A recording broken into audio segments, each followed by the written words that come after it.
नमस्कार, स्वागत है आप सभी का प्राइम के डिजिटल प्लेटफॉर्म में। मैं हूं आपके साथ सुनील चौहान।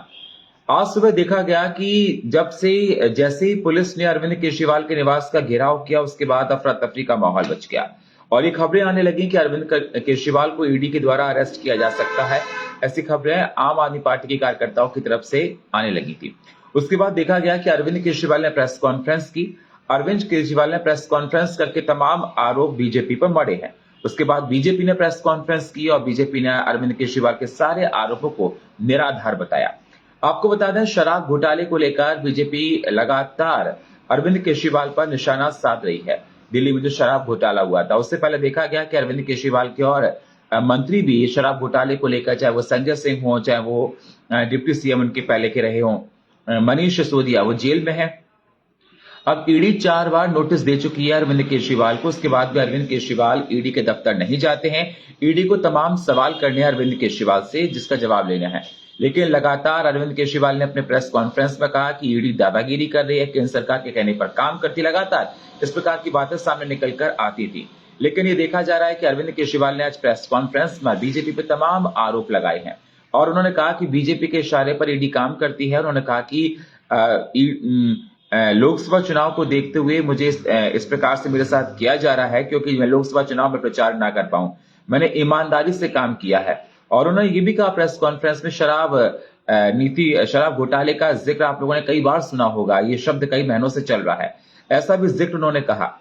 तो अब ये बात कही जा रही है कि अरविंद केजरीवाल आखिरकार ईडी के दफ्तर क्यों नहीं जा रहे, बीजेपी सवाल कर रही है। वहीं इसके बाद जब अरविंद केजरीवाल ने तमाम आरोप बीजेपी पर लगाए, तो बीजेपी के भी जो राज्यसभा सांसद है सुधांशु त्रिवेदी ने भी प्रेस कॉन्फ्रेंस की।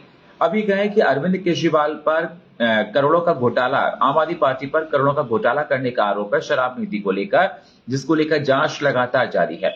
और ये देखा गया कि आम आदमी पार्टी के नेता इसको लेकर जेल में भी हैं। बताया जा रहा है कि जो शराब घोटाले को लेकर बात हुई, शराब नीति को लेकर बात हुई थी, उस पर अरविंद केजरीवाल के करीबी हैं जो जेल में है। और ये बताया गया था कि कुछ मीटिंग्स हुई थी, वो अरविंद केजरीवाल के निवास पर हुई थी। इसमें कितनी सच्चाई, इस पर जांच की जा रही है। वहीं आम आदमी पार्टी की तरफ से कहा जा रहा है कि सारे आरोप निराधार हैं, मैं ईमानदार हूं। केजरीवाल ने अपनी प्रेस कॉन्फ्रेंस में कहा, मेरे काम से बीजेपी डरती है और बीजेपी को सिर्फ आम आदमी पार्टी टक्कर दे रही है, इसलिए बीजेपी घबराई हुई है लोकसभा चुनाव को लेकर और मुझे जेल में डालना चाहती है जबरदस्ती, जिससे मैं लोकसभा चुनाव में प्रचार ना कर पाऊं और बीजेपी मुझसे डरी हुई है। उसके बाद आपको बता दें, बीजेपी ने भी इसका पलटवार किया। प्रेस कॉन्फ्रेंस की बीजेपी ने प्रेस कॉन्फ्रेंस करके कहा कि अरविंद केजरीवाल झूठ बोल रहे हैं, मोहल्ला क्लिनिक में घोटाला हुआ है, बिना जांच के रिपोर्ट बनाई गई है और करोड़ों का घोटाला मोहल्ला क्लिनिक में हुआ है। उन्होंने कहा सीसीटीवी फुटेज दिखाएं अगर ऐसा कुछ हुआ है। सुधांशु त्रिवेदी ने बहुत सारे आरोप लगाए। सुधांशु त्रिवेदी ने अपने प्रेस कॉन्फ्रेंस में कहा कि उल्टा चोर कोतवाल को डांटे, ये तक वाक्य का उन्होंने इस्तेमाल किया। अब इसमें कितनी सच्चाई है कितनी नहीं है, लेकिन 4 बार उनको नोटिस आ चुका है, लेकिन अरविंद केजरीवाल ईडी दफ्तर नहीं गए हैं। अब आगे चल के ईडी क्या कार्रवाई करती है ये देखना पड़ेगा। लेकिन अगर देखा जाए, शराब घोटाले को लेकर लगातार आम आदमी पार्टी पर ईडी सवाल उठा रही है, जांच के लिए बुलाती है, लेकिन अरविंद केजरीवाल नहीं जाते हैं। अब ये सवाल है बहुत सारे जिनके जवाब लेने हैं ईडी को, लेकिन अब देखा जा रहा है इस पर राजनीति जोरों पर हो रही है। इधर आम आदमी पार्टी अपनी बात कहती है, उधर केजरीवाल अपनी बात कहते हैं प्रेस कॉन्फ्रेंस करके। आज ये देखा गया कि केजरीवाल के निवास के पास आसपास भारी पुलिस बल को तैनात कर दिया गया सुबह से ही। उसके बाद ये आम आदमी पार्टी ये लगातार कहने लगी कि उनको अरेस्ट किया जा सकता है, जबरदस्ती गुंडागर्दी की जा रही है। अरविंद केजरीवाल का कहना है, मैं कट्टर ईमानदार हूं, मेरा तिनका तिनका खून का देश के लिए समर्पित है, मेरी ईमानदारी की वजह से लोग परेशान हैं।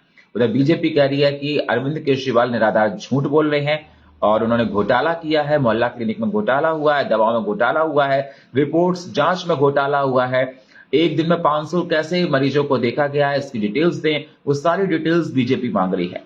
अब इस पर जांच चल रही है। आप क्या कहना चाहते हैं, अपनी राय दीजिए। और प्राइम के डिजिटल प्लेटफॉर्म में इतना ही। बाकी खबरों के लिए आप बने रहिए हमारे साथ। तब तक के लिए नमस्कार।